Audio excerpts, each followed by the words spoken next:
శ్రీమాత్రే నమః. ముందుగా దుర్గమ్మ డివోటీస్ ఛానల్ వీక్షిస్తున్న ప్రజలందరికీ కూడా నా నమస్కారములు. అలాగే దుర్గమ్మ దీవెనలు, సకల దేవదేవతల యొక్క దీవెనలు మీ పట్ల ఎల్లప్పుడూ ఉంటాయని మనస్ఫూర్తిగా కోరుకుంటున్నాను. ఇంకా వీడియోలోకి వెళ్ళిపోవచ్చు. షోడశోపచార పూజ ఎలా చేసుకోవాలి, షోడశోపచార పూజకి నియమాలేటి, అలాగే స్థల పురాణం ఏం చెబుతుంది, ప్రసాదం ఏం పెట్టుకోవాలి అన్నది మొత్తం అంత వీడియోలో చెప్తాను. లాస్ట్ వరకు చూసియండి. ముందుగా ఈ షోడశోపచార పూజ చేసుకోవాలంటే మనకు 16 వారాలకు 16 గుర్తులుగా 16 పార్థివలింగాలు చేసుకోవాలి. పార్థివలింగానికి కావాల్సింది మనకు పుట్టమన్ను.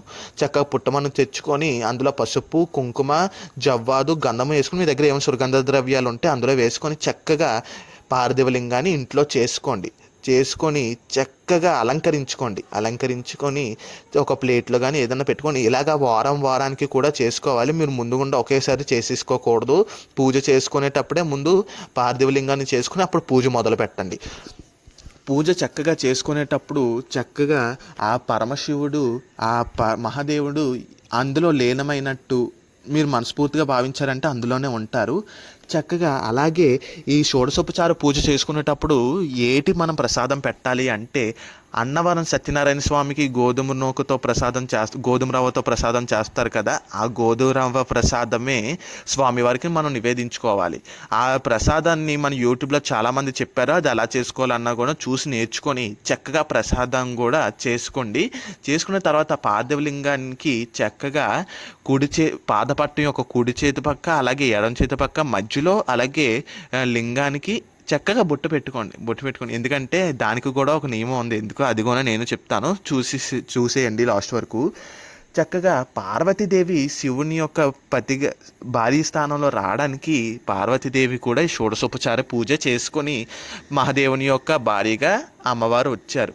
అందుకు మనం ఈ షోడశోపచార పూజ చేసుకునేటప్పుడు మొదటి వారం గట్టిగా పరమశివునికి సంకల్పించుకొని ఎటువంటి అడ్డంకులు రాకుండా ఉండాలని చెప్పి మనస్ఫూర్తిగా పరమశివుని కోరుకొని ఆ పరమశివుని యొక్క పూజ మొదలు పెట్టండి. ఈ పరమశివుని పూజ మొదలు పెట్టడానికి మనకు పువ్వులు అవి ఏవి కావాలంటే, జిల్లేడు పువ్వులు అంటే స్వామివారికి ఇష్టమైన విషయం మీ అందరికీ తెలిసిందే. అలాగే శంఖం పువ్వులు కూడా స్వామివారికి ఇష్టమే. పార్థివలింగానికి చక్కగా ఒత్తుని ఒక మాలలాగా లాగుకుంటూ దానికి కుంకుమ పెట్టుకొని స్వామివారికి వెయ్యండి. మాలలాగా అది వేసిన తర్వాత చక్కగా మీరు స్మరించుకోండి, ఆ మహాదేవుని స్మరించుకొని అందులో ప్రవేశించమని మీరు కోరితే తండ్రి పిల్లలు చెప్పిన మాట వింటారు కదా. అందుకు మీరు కోరిన విధానం బట్టి పరమశివుని అందులో వచ్చి లీనమవుతారని మీరు మనస్ఫూర్తిగా భావించండి.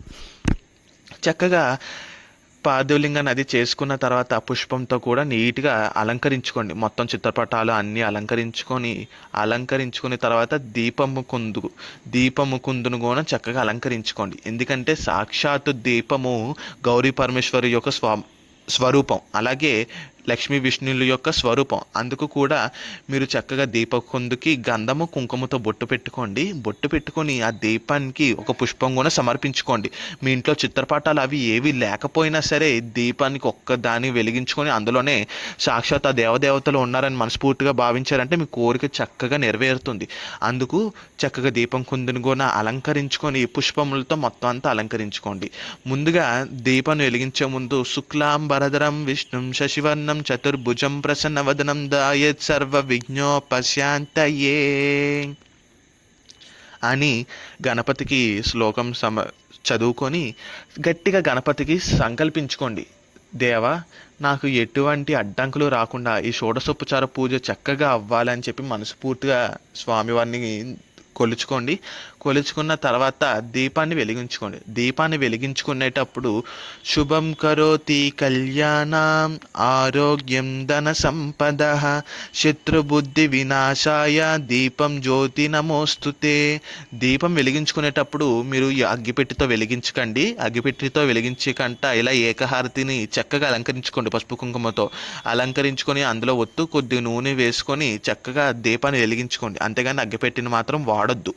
చక్కగా దీపం వెలిగించుకున్న తర్వాత మనం ఇప్పుడు స్వామివారికి అభిషేకించుకుందాం. నా నిత్య జీవితంలో నేను నిత్యం కూడా ఆ అమ్మవార్లకి అలాగే నాన్నగారికి దీపం ఉంటుంది, నిత్య దీపారాధన మా ఇంట్లో ఉంటుంది. అందుకు నేను అంగుళం కంట పెద్దదే శివలింగం ఇంట్లో ఉంచుకున్నాను.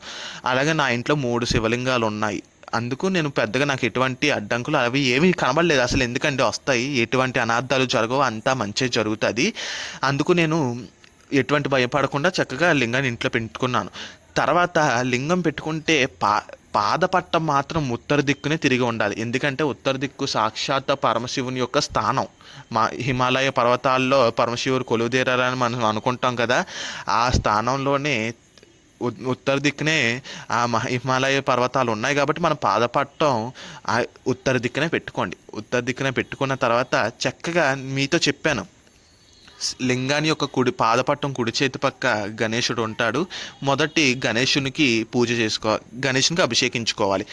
అభిషేకించుకునేటప్పుడు ఓం ఏకదంతాయ విద్మహే వక్రతుండాయ ధీమహి తన్నో దంతి ప్రచోదయాత్ అని అనుకొని తర్వాత పాదపట్టం యొక్క ఎడం పక్క భాగంలో సాక్షాత్ కుమారస్వామి ఉంటారు. అందుకు అక్కడ ఓం కార్తికేయాయ విద్మహే వల్లినాథాయ ధీమహి తన్నో స్కంద ప్రచోదయాత్ అని అనుకుని ఇప్పుడు పాదపట్టం మధ్యలో సాక్షాత్ బాలా త్రిపుర సుందరే ఉంటారు. బాలా త్రిపుర సుందరికి మనం ఓం త్రిపుర దేవ్యాయ విద్మహే దివ్య రూపిణ్యాయ ధీమహి తన్నో దేవి ప్రచోదయాత్. తర్వాత లింగం యొక్క చుట్టుపక్కల క్లాక్ వైజ్గా మనం నీరు పోసుకోవాలి. క్లాక్ వైజ్లోనే పోసుకోవాలి. ఆ చుట్టుపక్కలే పార్వతీదేవి ఉన్నారన్న విషయాన్ని మీరు గుర్తుంచుకోండి. శ్లోకం సర్వమంగళ మాంగళ్యే శివే సర్వాదసాధికే శరణ్యే త్ర్యంబకే గౌరీ నారాయణి నమోస్తుతే. ఆ తర్వాత మనం లింగానికి నీరు పోసుకోవాలి. ఓం తత్పురుషాయ విద్మహే మహదేవాయ ధీమహి తన్నో రుద్ర ప్రచోదయాత్ అని చక్కగా అభిషేకించుకున్న తర్వాత పుష్పార్చన నేను పంచాక్షరి మంత్రం ఓం నమశివాయ నమశివాయ నమశివాయ అనుకుంటూ పంచాక్షరి మంత్రం చదువుకుంటాను. నేను నిత్యం కూడా అభిషేకించుకున్న తర్వాత చిన్న పసుపు ముద్ద కలుపుకొని పసుపు ముద్దతో చక్కగా బొట్టు పెట్టుకుంటాను. బొట్టు పెట్టుకున్న తర్వాత పుష్పార్చన చేసుకుని తర్వాత శివయ్య యొక్క 108 నామాలు కూడా చదువుకోండి. చదువుకున్న తర్వాత మీరు పెద్దగా హడావిడి పడిపోకుండా కూడా ఈ షోడశోపచార పూజ చేసుకోవచ్చు నిత్య పూజ విధానంగానే. చక్కగా చేసుకొని ప్రసాదం నివేదించుకొని తర్వాత పుష్పాలు ఇవన్నీ అలంకరించుకున్న తర్వాత స్వామివారికి మీ ఏ కోరిక అయితే ఉన్నదో అదంతా విన్నపించుకున్న తర్వాత స్వామివారికి శ్లోకాలు చదువుతూ ఇలాగ ఎలా లేదన్నా సరే 1 గంట సేపు స్వామివారికి కేటాయించండి. తర్వాత నా నిత్య జీవితంలో లలితా సహస్రనామాలు ఒక భాగం అయిపోయింది. లలితా సహస్రనామాలు ఏ ఇంట్లో అయితే చదువుతారో ఆ ఇంట్లో లలితాదేవి కిష్ట వేసుకొని కూర్చోపోతుంది అంతే. లలితాదేవికి ఎల్లప్పుడూ కూడా మీరు ఇంట్లో పూజించుకోండి. లలితాదేవిని పూజించుకోవడం వల్ల మీ ఇంట్లో ఎక్కడ ఏ దరిద్ర దేవత ఏటి ఉన్నా సరే మొత్తం అంతా పోయి సకల సుఖాలను అమ్మవారు ప్రసాదిస్తారు మనకు. అందుకు నా నిత్య జీవితంలో లలితా సహస్రనామాలు ఒక భాగం అయిపోయింది. లలితా సహస్రనామాలు అంటే లలితాదేవి యొక్క రూపాన్ని మొత్తం కూడా వర్ణించడం. అందుకు చూసారా చాలామంది అంటారు లలిత చదువుదారండి అని. లలిత చదవడం ఎందుకని అంటారంటే లలిత సహస్రనామం మొత్తం 183 శ్లోకాల్లో కూడా లలితాదేవి యొక్క రూపాన్ని వర్ణించి ఉంటుంది. అందుకు లలితాదేవి సహస్రనామాలు చదవడం చాలా మంచిదనేసి అందరూ భావిస్తారు. నేను కూడా నా నిత్య జీవితంలో అలా ఒక భాగం అయిపోయింది లలితా సహస్రనామాలు. చక్కగా లలితాదేవి సహస్రనామాలు చదువుకునే ముందు ధ్యానం ఏమని చదువుకోవాలంటే అరుణాం కరుణా తరంగితాక్షి ధృతపాశాంకుశపుష్పబాణచాపాం అనిమాదిభిరావృతాం మయోకైః అహమిత్వేవ విభావయే భవాని అన్న తర్వాత లలితా సహస్రనామాలు చదువుకున్న తర్వాత హారతిలో చిన్న పచ్చకర్పూరం వేసి హారతి ఇచ్చుకుంటే ఆ రోజు యొక్క మొదటి సోమవారం పూజ పూర్తి అవుతుంది.